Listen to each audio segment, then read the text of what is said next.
দুইবার আচ্ছা স্ট্রোক করার পরে 3বার অ্যাক্সিডেন্ট করার পরে আর সে কি ঠিক থাকে। আচ্ছা আচ্ছা আচ্ছা। তার মানে বাবা বাসায় কেক বানায় আর তুমি বিক্রি করছো? হ্যাঁ, আমার বাবা আমরা দুজনে কেক বানাইতে পারি, কারণ আমার বাবা 2002 সালে থেকে কেকের বেকারি ছিল। এরপরে কি হয়েছিল? বিগত 2 থেকে 3 বছর হয়েছে সে এভাবে মারাত্মকভাবে অসুস্থ হয়ে পড়ার থেকে আর মানে এরকম আর বেকারি সামনে মানে কিভাবে অ্যাক্সিডেন্ট হলো? মানে এটা হচ্ছে আপনার একটা দুর্ঘটনা তার হাঁটু বাটি একে একে 3বার ভেঙে গেছে। ও, অ্যাক্সিডেন্টের কারণে। এরপর থেকে সে আর চলাফেরা করতে পারে না, এই জন্য বাসায় থাকে। আমি আর আমার বাবা মিলে কেক বানাই তারপরে এটি সেল করো না। তোমার বয়স কত এমনি? আমার বয়স বর্তমানে 15 চলে। 15 না? পড়াশোনা করো তো নাকি? পড়াশোনা আপাতত বন্ধ, কারণ বুঝতেছি না তো, মানে বাবা অসুস্থ, ব্যবসা। এখানে কেক বিক্রি করো আর কি করো পাশাপাশি? পাশাপাশি বর্তমানে কিছুই করো না? না, শুধু এই কেক বিক্রি করেই চলছে আপাতত, না? তাহলে তো মোটামুটি এই বয়সে কিন্তু কঠিন একটা জীবনের দিকে চলে আসছো।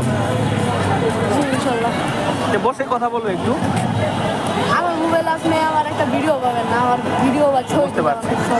কথা বলো একটু বসে। ওকে। সে কিন্তু কথা বলতে চাচ্ছে না সরাসরি, মানে ভিডিওতে, যার কারণে আমরা ভিডিও দেখাচ্ছি না তাকে। 15 বছরের এক তরুণ যুবক কিন্তু তার বাবা অসুস্থ হওয়ার পর থেকে তিনি কিন্তু তার পরিবারের হাল ধরেছেন। তিনি এখানে এই যে নারায়ণগঞ্জ শহরে কিন্তু তিনি কেক বিক্রি করছেন। দর্শক, আমরা সেটি কিন্তু দেখতে পাচ্ছি। কেকগুলো কিন্তু খুব চমৎকার। তার এটি কি কেকের নাম বললা তুমি? বাটার স্কচ না? চমৎকার টাইপের একটি কেক, বাটার স্কচ।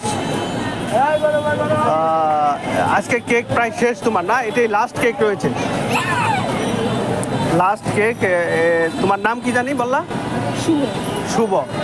আমাদের সেই তরুণ শুভ ভাইয়ের কেকের দোকানে কিন্তু আপনারা মানবিকতার দিক থেকে দেখলেও কিন্তু এসে খেতে পারেন।